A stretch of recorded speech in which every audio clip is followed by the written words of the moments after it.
Hello there. Welcome to another edition of Cambridge Inside Out, the fastest show on cable television. Right, because we have to get on or else you won't get on. That's right. Judy Nathans. Yeah, and today is May 4th, right? May the 4th be with you. Oh, somebody said if they hear that one more time today, they're going to. I know. But you know, hey, listen, we all say Merry Christmas every December 25th. Are you going to get mad about that too? No. Hey, Happy New Year, right? Hey, stop saying that. It's just January 1st. I don't care. All right. So anyway, so we're in the month of May, the merry month of May, and I know, unbelievable. Yeah, and things are looking brighter. And we did have a city council meeting last night. Well, we had one last week too, but we weren't around to talk about it. Yeah, actually, maybe what I'll do is just to sort of dispense with it early on. Yeah. I want to say a quick few things about the municipal election coming. Oh. There are. Yeah. I know. It's really, it's horrifying. Wait, where was it last night that somebody suggested 4-year terms? Did I hear that somewhere? All right. So the thing is that, all right, that's definitely something we can talk about as well. Okay. Having to but do I don't even remember now where that happened. I can tell you, it has to do with some of the proposals that city councilors seem very receptive to in terms of possible charter change. Oh, right. That's right. Like getting 4-year terms instead of 2-year terms, getting more power instead of less power. Yeah, like they don't have enough, right? Yeah, exactly, right. It's like, let's change the charter in the most self-serving way possible. Oh, and by the way, in the spirit of transparency, let's not consult anyone from the public before we push it out there. Oh, wonderful. Nice going, Nine. Well, that's not to say it wouldn't have public hearings. Well, eventually, yeah, but it's a. How do you know they didn't consult with their Harvard groups and all those? I mean, you don't know. Right? Yeah, with their political constituencies. That's how you win an election. You just register all your Harvard grad students. So I want to say just a few things about the municipal election, and again, I don't want to obsess on it. It's just that there are a couple of new candidates. You want to show us your chart? Yeah, I'm going to do that right now. Okay, so. Hopefully this is all visible. Yeah. So the thing is, there were certain candidates who were rumored who are now officially in it. Nicola Williams, for example, is actually advertising and inviting people to, fundraiser, meet the candidate events, coming in the next couple of weeks. Paul Toner, I think we may have mentioned a couple of weeks ago, has not yet declared there. Has not yet declared, but he's been putting money into his campaign, so I think we can say he's in. There's somebody who I don't know named Roy Rubitsky, which is really kind of interesting. Lives over, Webster Ave, which is not for you, really right around the corner from Joe McGurk. Joe McGurk serves bar. Yeah. And Roy Rubitsky actually works in more or less a similar line of work, So it's sort of like, I'm going to vote for the bartender slate. Honestly, I think I can get behind that slate just fine. Already I'm getting enthusiastic about that. Otherwise I'm not particularly enthusiastic. Quite honestly. I see 3 women out of. Is it in a poster a woman or a man? I don't know. A woman. They're also. Remember, they're also incumbents, and I believe all the women candidates will probably be running for re-election as well. Really? So Burhan Azim, who was he ran 2 years ago, he has officially declared his candidacy. Okay. Right. So the list is definitely growing, and and not all the incumbents have said they're in, but more and more. I think you're starting to hear some from some of them. Well, you could tell by campaign or by their money put into their. Just sort of. I go sneaking around trying to find pictures of as many as I can. I think I have them all correct here. So so Joe McGurk and Roy Rubitsky, those are the 2 who I was referring to. Some candidates Roy Rubitsky. He looks familiar. Yeah, so there are a few people who I have in the gallery here, or not at all. It's not all clear yet whether Craig Kelly has any interest in running, or Yvonne Levy. I bet not. Yeah, but so I have a few of them who are in here who are actively already there, raising money and doing things. But there are also a few others in there who may not actually be there. Theodora Skiatis is definitely, tearing it up in terms of fundraising and such. So, as is Zondervan and a few others. So not much to say really about the school committee just yet. So I think I'll pass on that. But I'm assuming everybody's going to run for re-election, and I don't know what the hot issues are. It would kind of be interesting to see in a post, as we kind of wind our way out of COVID, whether. Are you talking about in general what the hot issues are? Yeah, I think, I mean, I don't follow the school committee so closely, but, I have to kind of wonder whether some of the school parents. Committee is going to be, oh yeah. Well, there were a lot of parents who are unhappy about how things shook out, and other people probably. I'm not a parent of a school-age kid right now, but I'm unhappy. I think it's actually ridiculous that the high schoolers, May 28th or May 6th, come on. I mean, some of them could opt in, but it's like, it's been a year of, I don't know. It's something should have been, I don't know what, it's the teachers union, it's other things. I don't know. I just feel like the risk management of a lot of the things, like the library, I don't know. But I'm not an expert. I just follow whatever I see. Yeah, and and maybe by the time November rolls around, we'll be remembering the days of COVID. I don't think we'll be out of the woods, but we're getting there. It'll be like the flu, hopefully. So you get it every year, a shot. I don't know. Right. Now, another thing, so I think enough said for the municipal election. It's still a ways off, but as I said 2 weeks ago, if you're really thinking of being a candidate, you better kind of come out of the closet and be a candidate around now. And some have been doing that. Right. So I'm sure there'll still be a few more and possibly a few surprises of people not running, whatever. But time will tell. We'll see. It's a good ways off still. Yeah. So one of the big items. So last night was a city council meeting, and there were a few hot items, kind of controversial items that were coming to a head that were carried over from the previous meeting. Mm-hmm. And actually another item which is really carried over from 3 weeks ago, which had to do with the legal counsel for because it had been charter righted. Yeah. Mm-hmm. Yeah. So, but I wanted to say up front though, that in terms of the sort of process of it all, the big item ultimately from last night's meeting, even though it's something that'll be adjudicated, if that's the right word, in upcoming budget hearings, is the arrival of the budget book. So I thought I'd actually show an actual. Did you have to request that? Oh my God, you had to request that. Yeah. Oh yeah. But I get them. Yeah. I get them every year. Good for you, because you can barely, Last year before. And they're usually at the library, but not always. And now you can't even get to the library. So. Oh, I have an entire room of my house dedicated just to budget books.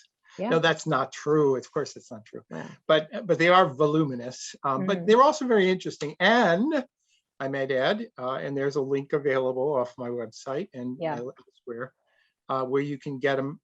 You can get just a PDF, and you can just peruse it that way, which is what most people typically will do. Yeah. I do it that way as well. But isn't there an abbreviated one too, like an executive summary type thing? Or there's the city manager has sort of the budget message, and then I also put up just the appropriation orders, just the summary sheets, just the numbers, just to sort of see. And I have to say that for those of people like myself to some degree who are a little bit nerdy about these things, I have to say that it's actually it's a tough read this year. I mean, it's easy enough to read the budget message and say, okay, we're putting a lot of prioritization on diversity and on affordable housing and on, there are some changes in the style, the shape of the budget where they're looking at these sort of consolidated figures based on purpose as opposed to just by department. So so it takes a little getting used to, but I think those are ultimately good things. But what really makes it really hard for somebody like me to read is that normally in a typical fiscal year, they budget a certain amount of money for this department, that department, this department, that department, right? And then the following year, the budget comes in. It's usually a little bit higher, a few percentage point higher, and then the next year, a few percentage point higher, right? But what makes it so vexing this time, quite honestly, is that because of the pandemic, Mhm. which actually happened during fiscal year 20 is when it really started kicking in. Right. What the city management chose to do was to actually hold back funding on positions that were going to be filled. They didn't fill. They kind of knew some of this was coming actually as early as January, so they were anticipating.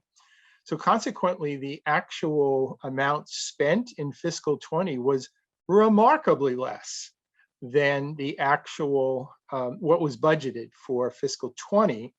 And the same thing was true for fiscal 21. Okay. Now, that doesn't mean the city was not spending money. It's just that in terms of the amount budgeted for those purposes. Or certain categories, yeah.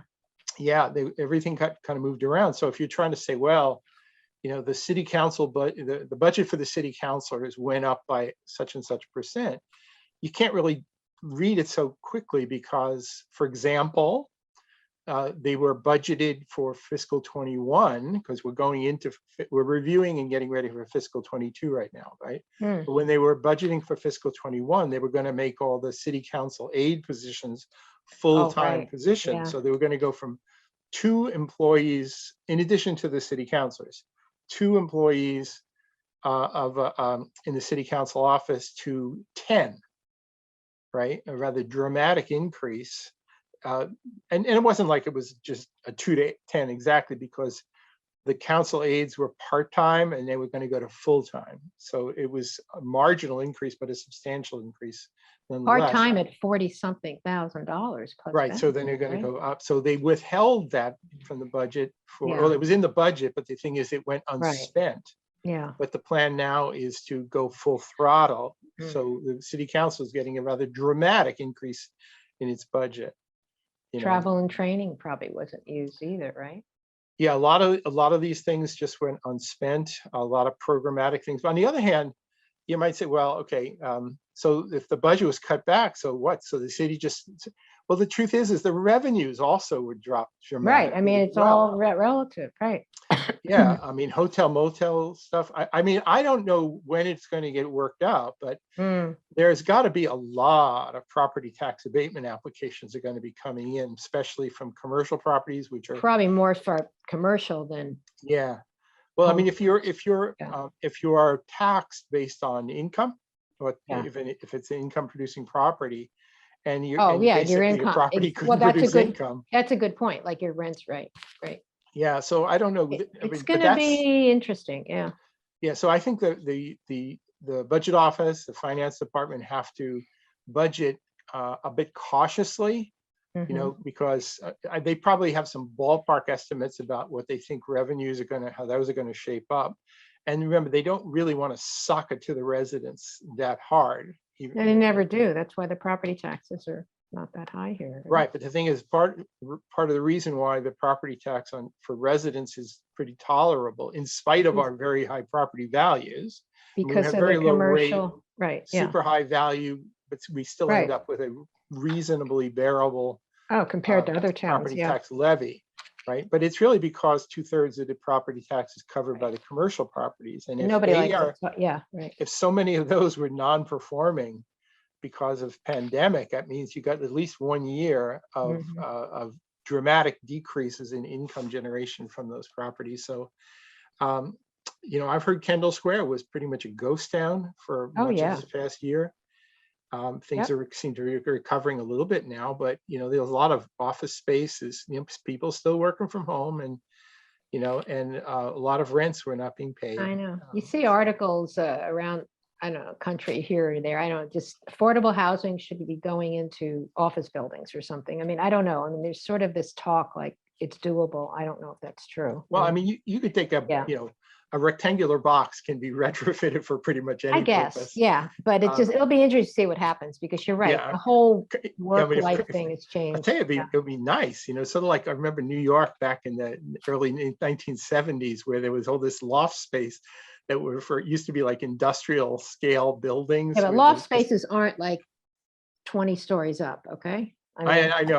I wouldn't want to leave. I get it. Yeah. I remember staying with friends, in Manhattan, where there were the ceilings were 20 feet high. Oh, right. You know, No, but that's it was, true. That's in the old warehouses yeah, and factories and stuff, but yeah, we're not talking about those now. We're talking right, about high rises. right. And But I'm only just saying here is that, yeah, you know, typical, I think it's 10 changing of foot. use. Yeah, They always say 10 foot of floor for residential buildings, right, 12 foot of floor for commercial. For labs, I think it's more than that because there's a lot right, more right, paraphernalia that got to get run through there. But, right. you know, so, you know, if you converted commercial to residential within the same floor plates or whatever, they'd be pretty palatial, actually. Yeah. So, you know, But you know, high it's ceilings. interesting, you mentioned labs because people don't want to see those, but in some ways, those are probably have to be on site. You can't work at home. You can, some people with their, but labs You can do, really you know, for those who are doing kind of the modeling just and computation, analysis, right? yeah, and doing that, But I think a be lot there. of those places have been open in terms of Yes, that's people right. going Yeah. in there. Yeah. Even a place like MIT where they didn't Oh, have yeah. students, but Right. graduate students who worked in labs, they were are the earliest to come It's back. hands-on work that you have to do in a hands-on place. Yeah, So exactly. thank you, So, MIT, whatever. right, right, I always right. like that. I like people who do things with their hands and their Yes. brains. All right. So in terms of that budget book, when are the hearings are coming up for that, right? Or Right, so budget meetings? yeah, so the hearings are going to be coming up on, actually, I have the dates here. Yeah, I think it's on the city site too, right? Yeah, right. So it's May 11th, and these are in These are principle, these are all daytime day meetings, affairs. right? But you know, it Yeah, starts at morning, 9 yeah. a.m. and Yeah. it could go all the way to 5, but it usually doesn't. And they're divided And up by departments or something? yeah, it's sort of, there's you know, there's the public safety type stuff, and then there's the human services type stuff. You know, not everything fits so nicely into those categories, but basically the first one I think will be, I think it's anyway, it's on the calendar. Right. But anyway, the protocol that they've been adhering to the last few years has been pretty good, where what they have is counselors basically are asked to Highlight questions, items, right? You know, or get at least a rough idea of the questions so that the Yes. staff people who are there are And be prepared, right? Okay. right? And also the tradition is if you had 20, if you, let's just say you had 20 different departments that were up for a given day, most typically, I'm not going to say most, it really depends, but many of them, there's nothing to really ask. So they are there, you know, they get to say, hello, how are you? See you later. And then they don't have to stick around for the hearings. Right. And again, I don't know how much of the hearing is actually going to be in person or how much of this. Oh, it's all going to be Zoom. I think the department people actually will be in City Hall, but the counselors may be a mix of in City Hall. They haven't been in City Hall since the fall, I think. They used to come to City Hall, remember? There was sort of a mix. The end of the last year session, yeah. Yeah. Yeah, I think it's actually a good argument to be made for the city, in addition to relaxing the mask requirements, which was a delight to be able to walk in the street and feel like I was. Although everybody was still wearing masks. Interesting. For the most part, they are. And, you know, and when I'm not wearing a mask, I certainly, I have it ready. And, you know, if somebody's nearby, I could go, right? Well, but they really don't have to do that. Even you really don't for fully vaccinated. You didn't have to do that.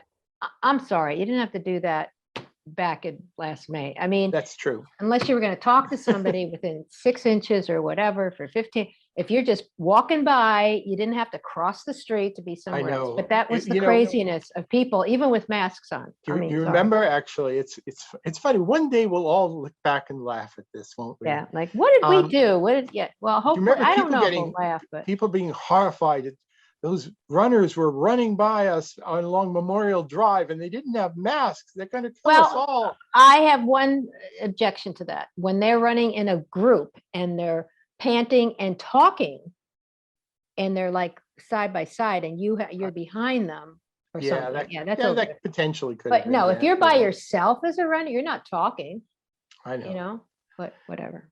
Anyway, one day we'll look back and tell stories like, you know, like our parents would have told stories about the war, you know. So I wish I could be that optimistic, but I think we have more coming down the line, but that's right. Well, I do hope, and I think one of the people I know in City Hall, I said, well, do you think we'll ever actually go back and have meetings at City Hall. I said, it's a possibility that maybe by summer, then when they don't have any, well, they don't have any meetings. Well, maybe they have committee meetings. Yeah, right. But maybe that's sort of good because this way they can kind of warm up to it a little bit, I got to say, from, I mean, sure, I used to go up to City Hall pretty regularly, so it's sort of taking something away from me. Yeah. But, the argument, and we've spoken of this before, the notion that somehow all this additional access for people through Zoom is a net positive. I think it's a mixed bag, meaning there are people who otherwise would not bother to go up to City Hall, right? Who are now getting access or choosing to take access who might not otherwise have done so. And that's a very democratizing sort of thing, one could argue. But, there was always the conversations that you could have when you went up to City Hall and you actually, could talk to the I know you bring that up a lot, but you're a real political type that likes to do that schmooze and some of us just watch the meeting, but yeah, I mean, you also meet with there are other people. Well, you see what they are, you see who they are. And I wonder if you'd have as many Harvard grad students and people like that. I mean, they seem to come out en masse because of social media and, hey, you better get on this. And they're very tech savvy and, Well, what's actually happening is that at least to some degree, City Hall, City Council meetings are now kind of a little bit of a social media event. They get advertised through social media, organized through social media, and they're cause related, issue related, which I mean, whatever degree you believe that social media is the be all end all of democracy, and I don't. Right. Then you think of this as an ambiguously positive thing. I find it to be a little bit cheapening, personally. Yeah.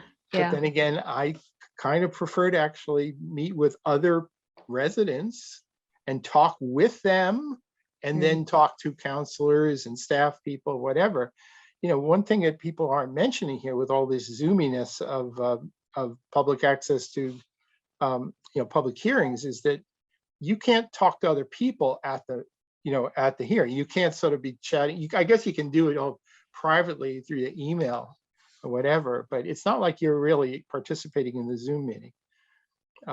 Even in the Central Square Advisory Committee that I'm on, we take the public input very seriously on that one. And but still, it's one at a time. Get in line. But there's no back. Yourself. Right, but there's no back and forth even in regular meetings. Well, for our meetings, Zoom. For our Central Square Advisory Committee meetings, it's different. We choose to allow back and forth between committee members and members of the public. It might be different if there were 50 people showed up. I see.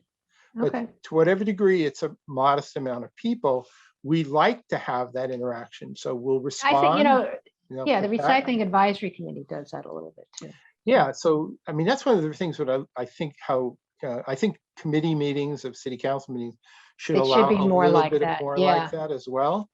The fact that they are kind of defaulting back to just, we're going to give you your couple minutes to basically spew your stuff and then shut up and we won't want to talk to you.